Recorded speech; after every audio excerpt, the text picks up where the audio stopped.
Hi friends, இன்றைக்கி நம்ம நாத்தனார் கிச்சனில் சம்மர் ஸ்பெஷல் ரெசிபி ரொம்பவே டேஸ்டியாக கூலிங்காக வீட்டில் இருக்கிற பொருட்களை வச்சு டேஸ்டியான ஒரு ஸ்வீட் லஸ்ஸி தான் பண்ண போகிறோம். அதுக்கு முன்னாடி ஃபஸ்ட் டைம் நம்மளோட சேனலை பார்க்குறவங்க சப்ஸ்கிரைப் பண்ணிக்கோங்க. பக்கத்தில் உள்ள பெல் ஐக்கானையும் ஆல் ஆப்ஷன் பட்டனையும் ப்ரெஸ் பண்ணிக்கோங்க. அப்போ தான் நான் போடுற வீடியோக்கள் உங்களுக்கு உடனே நோட்டிஃபிகேஷனாக வரும். வீடியோ பிடிச்சிருந்துச்சுன்னா ஒரு லைக் பண்ணுங்கள் ஃப்ரெண்ட்ஸ். வீடியோவை முழுசாக பார்த்துட்டு சப்ஸ்கிரைப் பண்ணுங்கள். வாங்க இப்போ செய்முறையை பார்க்கலாம். இப்போ லஸ்ஸி செய்கிறதுக்கு ஒரு 300 ml தயிர் கெட்டி தயிர் எடுத்து வச்சுருக்கேன். சுகரை பவுடர் பண்ணி எடுத்து வச்சுருக்கேன். ஐஸ் க்யூப்ஸ் எடுத்து வச்சுருக்கேன் தேவையான அளவு. இது பால் ஏடில் கொஞ்சம் ஜீனி போட்டு அடித்து எடுத்து வச்சுருக்கேன். ஃப்ரெஷ் க்ரீமாக நம்ம யூஸ் பண்ணிக்கலாம் மேலே டெக்கரேஷனுக்கு. இது ரோஸ் வாட்ரு. இது ஃபுட்டில் சேர்க்குறது தான், ஃபேஸுக்கு போடுறது கிடையாது. ஃபுட்டில் சேர்க்குற ரோஸ் வாட்ரு. இது வேணும்னா சேர்த்துக்கலாம், இல்லாட்டி ஏலக்காய் தூள் சேர்த்துக்கிறலாம். அதுவும் விருப்பம் இல்லாட்டி போடாட்டினாலும் பிரச்சனை இல்லை. இது மேலே டெக்கரேஷனுக்காண்டி கொஞ்சம் குங்குமப்பூவு,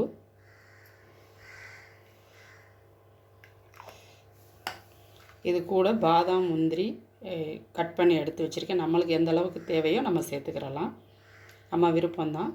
இப்போ எப்படி பண்ணலான்றதை பார்க்கலாம். இப்போ தேவையான அளவு ஐஸ் க்யூப்ஸ் போட்டுக்கிறேன்.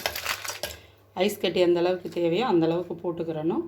இது தயிர் ரொம்ப திக்காக இருந்துச்சுன்னா கொஞ்சம் ஐஸ் வாட்டர் வேணாலும் சேர்த்துக்கிறலாம், இல்லை கொஞ்சம் பால் வேணாலும் சேர்த்துக்கிறலாம். உங்களோட விருப்பம் தான். நம்ம ஐஸ் க்யூப்ஸ் போடுறதுனால நான் பாலோ தண்ணி சேர்க்கலை. அதுக்கு மேலே திக்காக இருந்தால் நம்ம வேணும்னா எக்ஸ்ட்ரா சேர்த்துக்கிறலாம். இப்போ இது கூடயே கெட்டியான தயிர். இதை நான் இப்போ 2 பேருக்கு பண்ணுறேன்.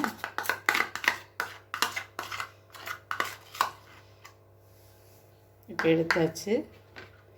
ஜீனி பவுடர் பண்ணி எடுத்து வச்சுருக்கேன். அப்படி சேர்த்தோன்னா கொஞ்சம் சீக்கிரம் மெல்ட் ஆகும். ரொம்ப நேரம் அடித்தோன்னா கொஞ்சம் தண்ணி விட்டுரும். அதனால தான் பவுடர் பண்ணி எடுத்து வச்சுருக்கேன். ஒரு 2 டேபிள் ஸ்பூன் அளவு எடுத்து வச்சுருக்கேன். இப்போ இது கூட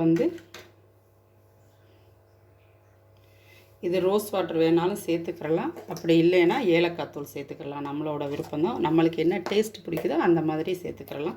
இல்லை இது போடாமல் கூட செய்யலாம். நான் ஒரு ட்ராப்ஸ் தான் போட போகிறேன். ரொம்பவும் போட்டுறக்கூடாது. ரோஸ் வாட்டர் ஒரே ஒரு ட்ராப்ஸ் தான், ஒரு ட்ராப்ஸ் தான் சேர்த்துருக்கேன். உங்களுக்கு இருந்தால் சேர்த்துக்கோங்க, இல்லாட்டி அது சேர்க்கணுன்ற அவசியம் கிடையாது. நார்மலாக அடித்தா போதும். இப்போ அடித்து எடுத்துகிட்டு வந்துக்கலாம். இப்போ இதை நல்லா அடித்து எடுத்துகிட்டு வந்தாச்சு. இந்த அளவுக்கு திக்னஸாக இருந்தால் போதும். இப்போ நம்மளுக்கு இந்த ஐஸ் க்யூப்ஸ் போட்டதே கரெக்டான பதத்தில் இருக்குது. ஃபஸ்ட்டே பாலோ தண்ணியோ சேர்த்துருந்தோன்னா ரொம்ப தண்ணி ஆயிரும். இந்த பதத்தில் இருந்தால் போதும். இப்போ இதை வேறு கிளாஸுக்கு மாற்றிக்கிறோம். இப்போ ஒரு கிளாஸ் எடுத்துருக்கோம், அதில் நம்ம லஸ்ஸியை சேர்த்துக்கிறோம்.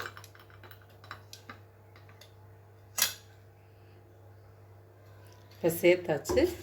இப்போ இது கூட இது மேலே ஃப்ரெஷ் க்ரீம் இருந்தால் சேர்த்துக்கோங்க, இல்லாட்டி பால் ஏடில் அடித்த அந்த பட்டரை சேர்த்துக்கிறலாம். அப்படி இல்லைன்னா நம்ம இப்படி தயிர் ஊற்றி வச்சுருக்கோம்ல, இதில் உள்ள இந்த பால் ஏடை கூட நம்ம எடுத்து மேலே இப்படி சேர்த்துக்கலாம். எல்லாமே டேஸ்ட்டாக தான் இருக்கும்.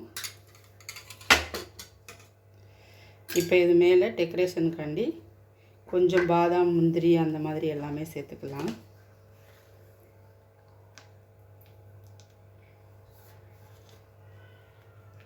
உங்கள்கிட்ட என்ன ட்ரை நட்ஸ் இருக்கோ அதை நீங்கள் சேர்த்துக்கோங்க.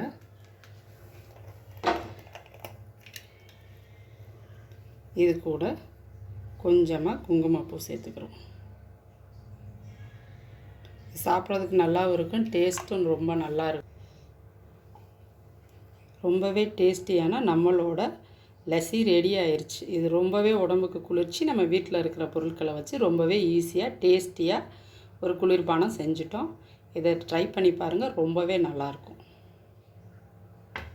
உங்களுக்கு இந்த ரெசிபி பிடிச்சிருந்துச்சுன்னா நீங்களும் ட்ரை பண்ணி பார்த்துட்டு லைக் பண்ணுங்கள், ஷேர் பண்ணுங்கள். உங்களோட கருத்துக்களை கமெண்ட் பாக்ஸில் போஸ்ட் பண்ணுங்கள். தொடர்ந்து நம்ம சேனலுக்கு சப்போர்ட் பண்ணுங்கள். நான் போடுற வீடியோக்கள் எல்லாமே நம்ம இந்த சம்மருக்கு ஈஸியாக வீட்டில் உள்ள பொருட்களை வச்சே செஞ்சு பார்க்குற மாதிரி தான் போட்டிருக்கேன். ட்ரை பண்ணி பாருங்கள் ஃப்ரெண்ட்ஸ். தேங்க்யூ ஃபார் வாட்சிங்.